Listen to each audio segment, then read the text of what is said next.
Salam jumpa lagi. Kali ini kita akan membahas kekerasan verbal terhadap anak. Seringkali orang tua, pendidik maupun orang dewasa di sekitar anak tanpa disadari melakukan kekerasan terhadap anak dalam bentuk verbal.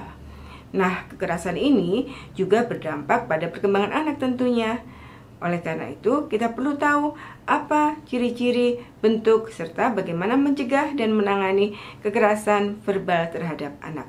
Yuk, simak berikut ini. Mengenal kekerasan verbal terhadap anak merupakan materi yang penting untuk diketahui oleh orang tua, orang dewasa, pendidik, atau siapapun yang berinteraksi dengan anak. Hal ini agar kita tahu kondisi-kondisi kekerasan verbal yang bisa berisiko terhadap perkembangan anak. Verbal abuse atau kekerasan verbal adalah tindakan lisan atau perilaku yang menimbulkan konsekuensi emosional yang merugikan pada anak-anak, merugikan terhadap aspek-aspek perkembangannya. Hal ini seringkali terjadi tanpa disadari ataupun dengan sengaja dilakukan oleh orang-orang dewasa yang terlibat berinteraksi dengan anak, orang tua, guru, atau siapapun yang berinteraksi dengan anak. Kekerasan verbal pada anak digolongkan dalam penganiayaan emosional karena dampaknya secara emosional. Penganiayaan emosional ini ditandai dengan kata-kata yang merendahkan anak. Nah, seringkali tanpa disadari, orang tua, pendidik, atau siapapun yang berinteraksi dengan anak melakukannya. Kondisi ini biasanya berlanjut dengan melalaikan anak, mengisolasi anak dari hubungan sosialnya, atau menyalahkan anak secara terus-menerus. Tentunya hal ini akan berdampak pada kondisi psikologis anak. Anak bisa terpuruk, anak bisa merasa rendah diri, dan sebagainya. Kekerasan verbal termasuk kategori kekerasan psikologis pada klasifikasi penghinaan atau humiliation. Penghinaan yang dimaksud adalah menghina, mengejek, menyebut nama-nama yang tidak pantas pada anak, membuat anak merasa kekanak-kanakan, menentang identitas anak, martabat, dan harga diri anak, memperlakukannya, dan sebagainya. Nah, seringkali di sekitar kita temui ada anak-anak yang mendapatkan julukan-julukan yang tidak pantas, dianggap lelucon, ya. Kemudian dianggap sesuatu yang membuat orang-orang dewasanya semakin tertawa, semakin memertawakan mereka. Padahal dampaknya adalah anak merasa tidak nyaman. Dan hal ini dikategorikan dalam kondisi kekerasan verbal terhadap anak. Kekerasan verbal juga disebut kekerasan dari perkataan yang menyebabkan rasa sakit pada perasaan maupun pada psikis. Misalnya, mengucapkan kata-kata yang kasar tanpa menyentuh fisik, seperti mengancam, memfitnah, menghina, merupakan contoh-contoh kekerasan verbal. Ya, jika hal ini berlangsung secara terus-menerus, maka pasti akan menyebabkan terganggunya perkembangan pada anak, ya. Seringkali kita tanpa sadar, ya, ataupun kadang-kadang dengan tendensi kecenderungan tertentu, kita menghinakan anak, ya, misalnya kamu bodoh, ya, julukan seperti itu, kamu tidak bisa, ya, kamu membuat orang lain merasa tidak nyaman, dan sebagainya, ya, dengan kata-kata yang tidak pantas untuk anak. Nah, kalau hal ini terus-menerus terjadi, maka akan mengganggu perkembangan anak pastinya. Ada beberapa faktor-faktor penyebab kekerasan verbal pada anak, ya. Yang pertama adalah faktor anak, dan yang kedua adalah faktor orang tua. Nah, ini adalah kondisi yang memicu terjadinya kekerasan verbal terhadap anak. Faktor anak. Nah, kadangkala kondisi kekerasan verbal bisa terjadi ketika anak menunjukkan perilaku yang dianggap buruk oleh orang tua. Ya, seringkali orang tua punya persepsi bahwa anaknya melakukan tindakan-tindakan yang salah, yang keliru, ya, yang dianggap tidak tepat oleh orang tua, sehingga orang tua mereaksinya dengan kata-kata kasar, ya. Atau ketika anak itu dianggap menunjukkan ketidakmampuan dalam menyelesaikan suatu tugas yang terbilang mudah. Misalnya, ya, anak diminta mengerjakan tugas sekolah, ya, kemudian orang tua dengan mudahnya mengatakan, gitu aja nggak bisa, ketika anak mengalami kesulitan, ya. Kamu tuh loh, kok susah banget sih mengerjakan soalnya, ya. Kamu tuh loh, kok lelet banget. Nah, lelet, nggak mampu dan sebagainya, itu pasti akan direkam oleh anak kata-kata tersebut dan akan menimbulkan rasa ketidaknyamanan, ya, menimbulkan perasaan rendah diri dan sebagainya, bahwa dia tidak mampu.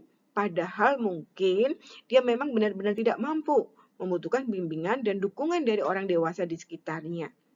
Nah, tanpa disadari, ini bisa terjadi di sekitar kita, ya. Orang tua mungkin dianggap ingin memotivasi anak, ingin menguatkan anak, tetapi kata-katanya justru membuat anak merasa tidak nyaman, ya. Hati-hati dengan apa yang kita kemukakan pada anak-anak kita. Nah, kemudian faktor orang tua. Selain faktor dari anak tadi, ada juga kondisi faktor orang tua yang memungkinkan terjadinya kekerasan verbal. Misalnya nih, ada orang tua yang memang secara tipologi kepribadiannya memiliki karakter yang keras, ya, impulsif, ya. Kemudian memang terbiasa menggunakan kata-kata kasar, ya. Tentu saja hal ini akan menjadi potensi yang besar untuk melakukan kekerasan verbal terhadap anak, ya. Faktor budaya memang ada, ya, tetapi setidaknya di dalam budaya pun ada kondisi-kondisi tetap untuk bersikap lembut meskipun suaranya keras, tapi intensinya lembut itu berbeda, ya. Dibanding dengan orang yang memang suaranya keras juga punya intensi keras untuk menjatuhkan anak, memojokkan anak dan sebagainya, ya. Jadi ini adalah karakter orang tua yang memang secara kepribadian memiliki sikap yang keras, ya, yang tidak mampu, yang tidak mau mendengarkan anak, yang tidak memiliki keluasaan untuk melihat perspektif yang berbeda dari apa yang dilakukan oleh anak, ya, sehingga tampak kaku, tampak keras dan sebagainya. Nah, karakter ini memiliki potensi yang besar untuk melakukan kekerasan verbal terhadap anak, ya. Kemudian ada hal yang menarik juga. Orang tua yang memiliki pengalaman pola asuh yang buruk cenderung juga akan melakukannya pada anaknya saat ini, ya. Ya, ini bisa dipahami karena mungkin orang tua memiliki referensi, ya, rujukan cara pengasuhan terhadap anak, ya. Sehingga itu yang dipakai saat mereka mengasuh anaknya sekarang. Nah, ini merupakan hal yang perlu kita waspadai, ya. Orang tua perlu kemudian melakukan refleksi diri. Apa sih yang dulu waktu kecil saya pernah diperlakukan oleh orang tua saya dulu? Mana-mana yang memang bisa dilakukan saat ini dan mana-mana yang memang nggak perlu lagi dilakukan, ya, karena kita tahu efeknya. Ya, orang tua boleh berefleksi juga bagaimana tidak nyamannya waktu kecil ketika mendapatkan kekerasan verbal dari orang tuanya dulu. Dan tentunya hal ini tidak ingin dilakukan pada anak kita saat ini. Nah, ayah bunda, bapak ibu semuanya, ada dampak kekerasan verbal pada anak yang harus kita ketahui, sehingga kita bisa mengantisipasi dan tidak melakukannya pada anak-anak kita. Pertama, kekerasan verbal bisa menyebabkan gangguan emosi pada anak, ya. Anak akan mengalami perkembangan konsep diri yang kurang baik. Hubungan sosialnya dengan lingkungan akan bermasalah dan membuat anak lebih agresif serta menjadikan orang dewasa sebagai musuhnya. Karena anak merasa tersakiti, dia dendam jadinya, ya. Dia insecure, dia merasa tidak nyaman, dia merasa tidak aman, sehingga dia merasa ada musuh di sekitarnya. Ya, karena anak-anak ini selalu dianggap buruk, dilecehkan, ya, dianggap tidak mampu, dipojokkan dan sebagainya, sehingga konsep dirinya rendah, emosinya tidak stabil, ya. Kemudian dia merasa bahwa lingkungan itu tidak aman buat dirinya. Nah, dia merasa ada musuh, tanda kutip, ya, secara psikologis merasa tidak nyaman, ya. Kemudian berikutnya adalah dampak dari kekerasan verbal yang dialami oleh anak. Anak akan menarik diri dari lingkungannya dan lebih senang menyendiri. Kemudian, ada hal yang menarik, ayah bunda, bapak ibu semua, ketika anak ini mendapatkan kekerasan verbal, dia pasti tidak nyaman, ya, secara psikologis juga. Nah, kompensasinya, pelariannya adalah dia akan regresi kembali ke masa kecilnya, ya, ngompol, mungkin hiperaktif, ya, jadi perilakunya tidak terkendali, sulit tidur, bahkan bisa membuat anak mengalami tantrum, ngamuk-ngamuk marah, sensitif, ya, mudah tersinggung dan sebagainya. Nah, dampaknya juga pada kehidupan akademik mereka. Mereka mengalami kesulitan belajar, ya, karena merasa tidak nyaman, merasa tidak mendapatkan dukungan, akhirnya motivasi belajarnya juga terpengaruh, ya. Apalagi anak-anak ini sensitif, ya, secara sosial mungkin juga dalam pergaulan di sekolah juga akan terpengaruh. Nah, ini adalah dampak ketika anak seringkali mendapatkan kekerasan verbal di rumah, di sekolah, atau di lingkungan manapun, ya. Anak menjadi tidak nyaman, dia merasa berbeda dengan yang lain, minder, dan sebagainya. Nah, berikutnya adalah kondisi anak yang mengalami kekerasan verbal memiliki kecenderungan meniru perilaku orang tuanya, ya. Kecenderungan meniru ini alamiah, ya, karena mereka belajar dengan cara melihat, mendengar, dan melakukan. Sehingga jangan salahkan kalau kemudian anak-anak melakukan kekerasan verbal terhadap teman-temannya, ya. Bahkan perilaku agresif. Kenapa? Karena mereka meniru apa yang mereka lihat dari orang tuanya. Ya.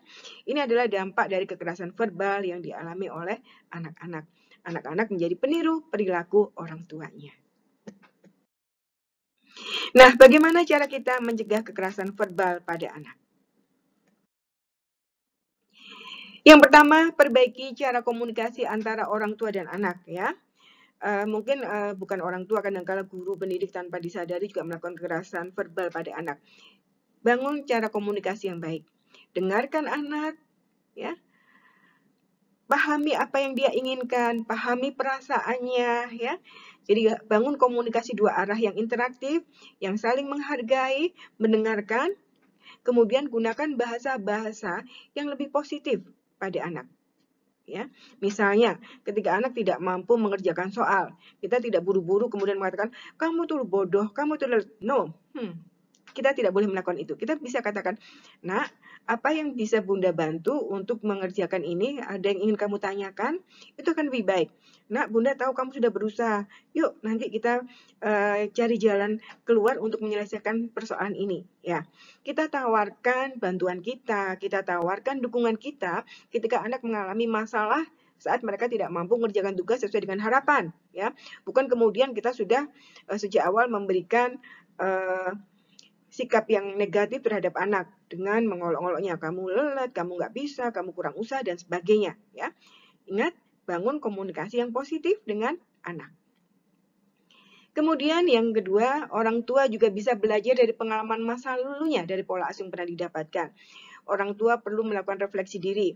Apa-apa yang memang menyenangkan, apa-apa yang memang dianggap positif, ya, itu bisa dilakukan saat ini pada anak-anak mereka.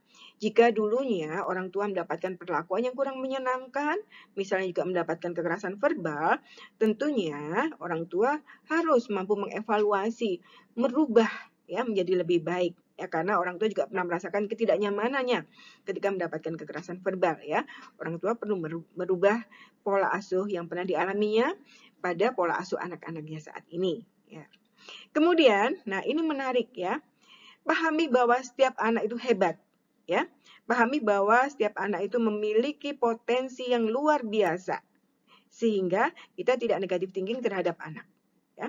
Pahami bahwa anak-anak itu memiliki keunggulan, memiliki kekhasan yang berbeda satu dengan yang lainnya. Kita tidak bisa membandingkan satu anak dengan yang lainnya, tetapi bandingkanlah dia dengan dirinya sendiri. Bandingkanlah dia dengan kemarin dia bisa apa, sekarang bisa apa. Artinya ada kemajuan yang dia capai. Baik ayah bunda semuanya, selamat menjadi orang tua hebat, selamat menjadi pendidik hebat, selamat menjadi individu yang mampu memberikan perlindungan terhadap anak. Stop kekerasan verbal terhadap anak.